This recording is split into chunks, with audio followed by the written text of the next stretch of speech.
Hi guys, welcome back to the channel.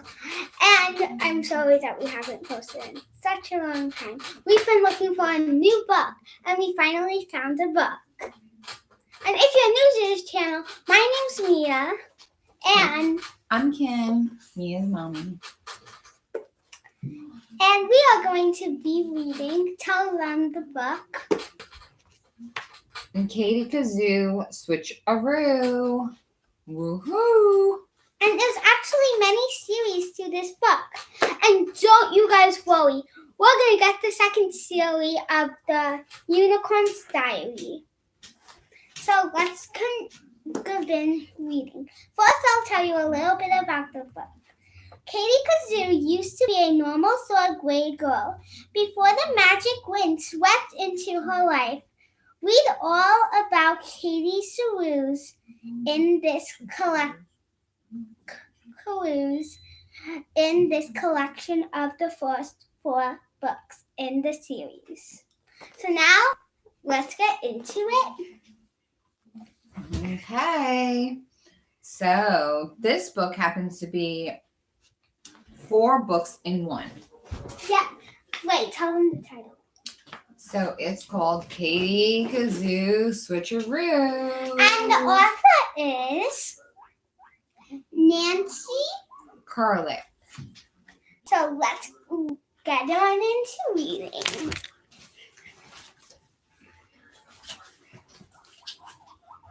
Okay, chapter 1. I've got it. The football soared right toward Katie Kazoo. She ran toward the ball, reached out her hands, and she missed it completely. You took your eyes off of it again, Katie's best friend Jeremy Fox said, jogging up to her.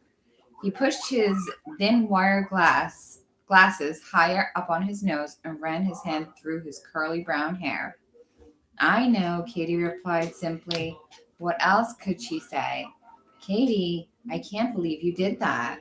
Kevin Camilleri shouted across the field. You lost the whole game for us. The whole game for us. Just then George Brennan came charging across the field. He had a big smile on his face. Katie Kazoo groaned. Of course, George was happy. His team had just won the game, thanks to Katie fumbled. Don't yell out the secret weapon, George told Kevin's secret weapon. Are you kidding, Kevin? Kevin asked. Secret weapons? Help one game, George? Exactly, George agreed. Katie, the secret weapon for our team. Katie blinked her eyes. Tonight, she didn't want George to see her cry. Forget about George, Dormery whispered to Katie. He can't help being mean. He was just born that way. Katie tried to smile. Could be, she said. The truth was, Katie wasn't really sure why George was nasty to everyone in class. 3A, most new kids try to make friends. Not George. He tried to make enemies. Just then, Katie's other best friend, Suzanne Locke ran across the playground to them. Let's go on the monkey bars. For a while, she suggested, pulling Katie and Germany away from George. I'll bet I can hang upside down longer than either of you. Katie started to tense. Katie stared at Suzanne. Her friend was wearing a skirt. You're going to turn upside down in that?" Katie asked. And this is the picture. There. Thank you, Nan. And guys, let's pause this video. If that button's red, you better make it gray. And make sure to give this video a thumbs up and turn on the notifications.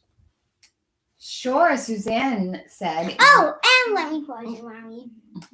How about you make your prediction down below what's going to happen in the end of this book? Sure, Suzanne said, yanking her skirt up to her belly button. Katie's mouth flew open. Jeremy blushed. "It's okay, you guys," Suzanne laughed. "See, I'm wearing shorts under here. This way, I could wear a skirt and still play." Katie laughed. "Leave it to Suzanne to find a way to look pretty and still hang upside down on the jungle gym." "Okay, last one at the monkey bars is a rotten egg," Katie called as she dashed away. Suzanne and Jeremy took off after Katie. Katie held on to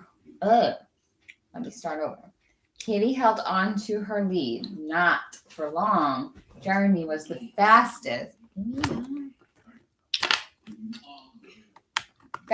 runner in the class. He quickly pulled up next to Katie. Katie took a deep breath. She moved her feet faster than ever, but not fast enough. Jeremy zoomed into the lead. Katie frowned. Well, at least she was ahead of Suzanne. Katie turned her head to see just how far behind Suzanne was. Splat! Katie stepped right into a big, wet puddle.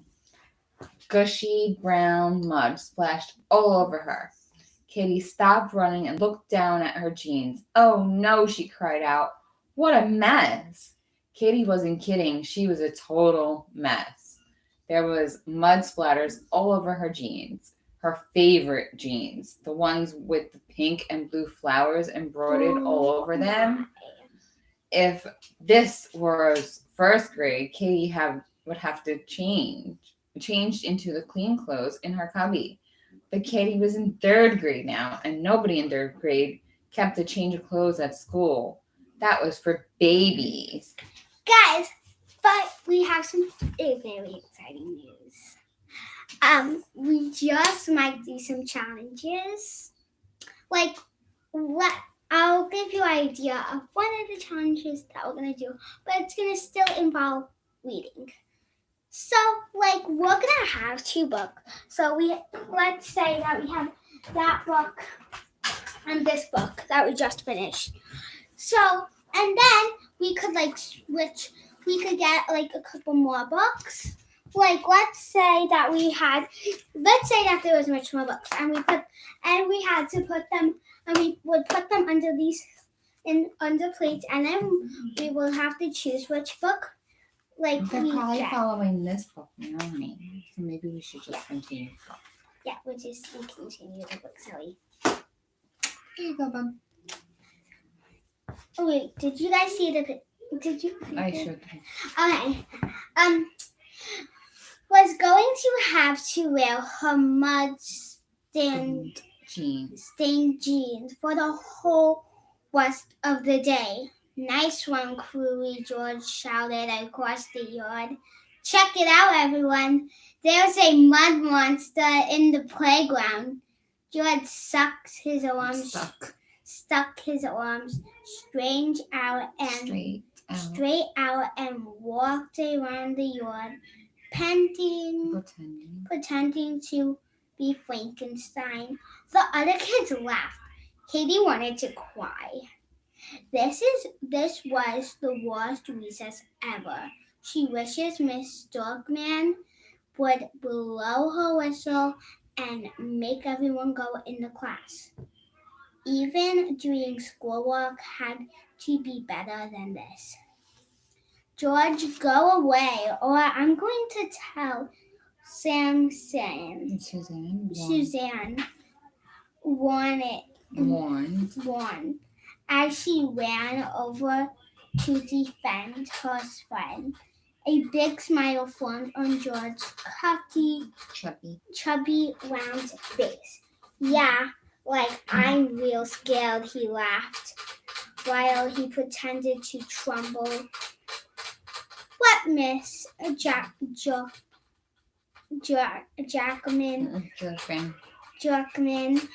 going to do? Call my mommy.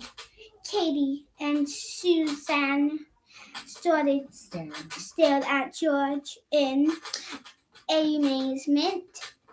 He just called their teacher, Miss Dorkman, and mean name, and he hadn't even whispered it.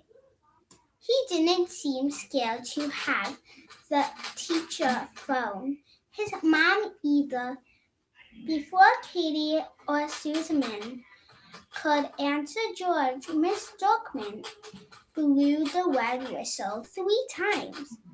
Blue! Recess was over. It was the time to go back to class. Katie was very glad. She used her hands to wipe off some of the mud and then ran to line up. You okay? Jeremy whispered to Katie. I guess, Katie replied. George is a creep. You know that, Kate nodded. But knowing that wasn't going to make George stop calling her the mud monster. He'd probably go at it all day unless Katie couldn't help whispering that someone else wouldn't do something embarrassing that afternoon. Then maybe George would tease that kid instead. It's not nice to tease your friends or bully them in any way. Yeah, you shouldn't do that. Chapter 2. This is for you, Kevin whispered to Katie. He handed her a note. It was written on light blue paper and folded up really small. Katie knew it was from Suzanne. Her notes always look like that.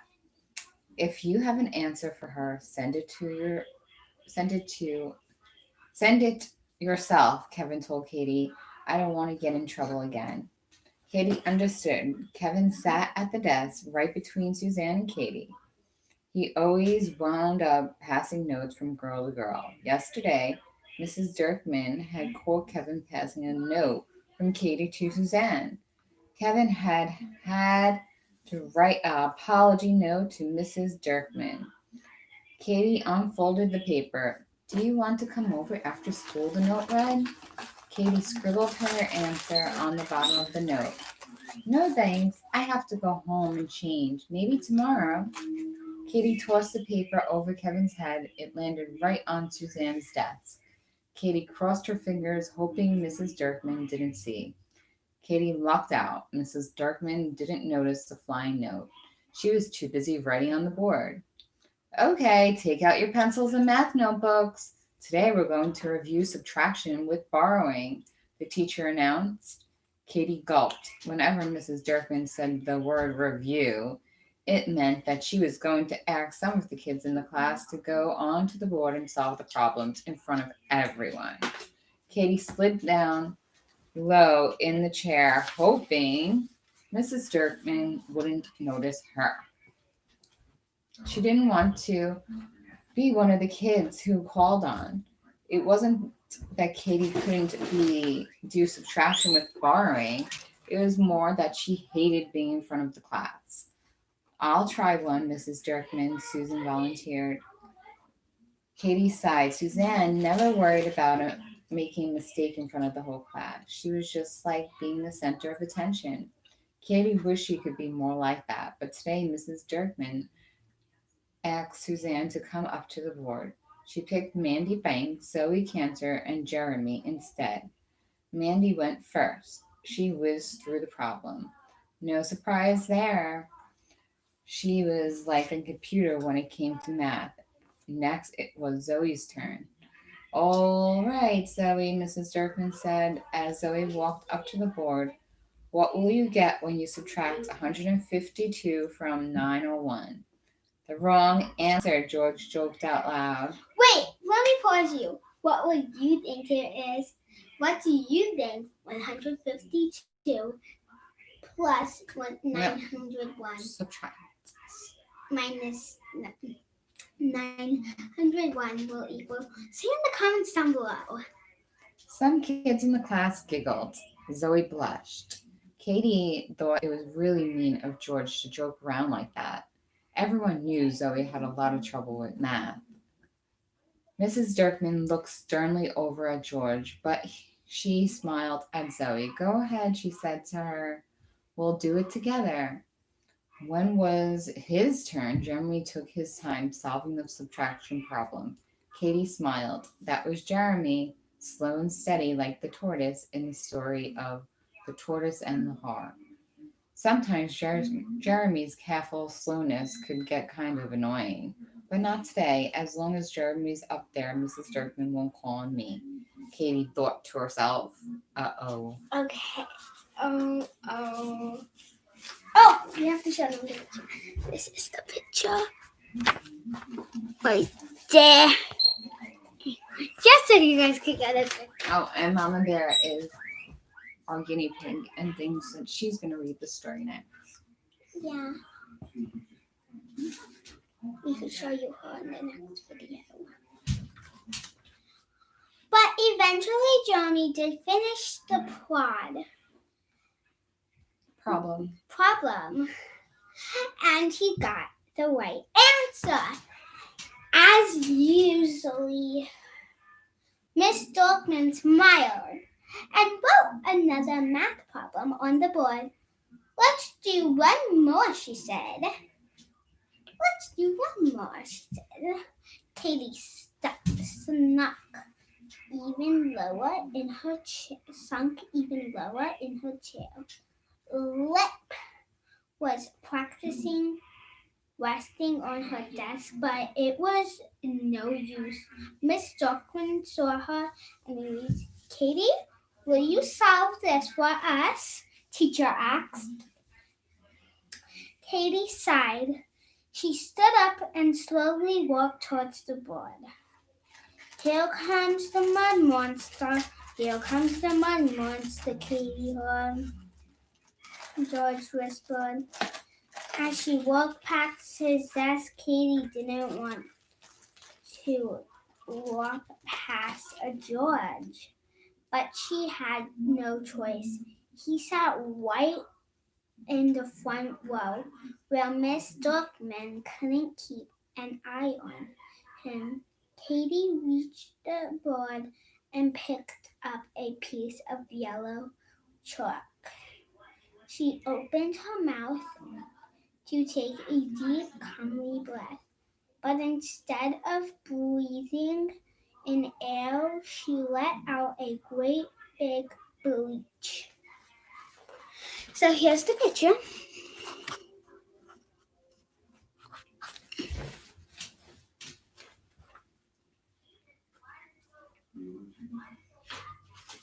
And we're going to read until chapter 3.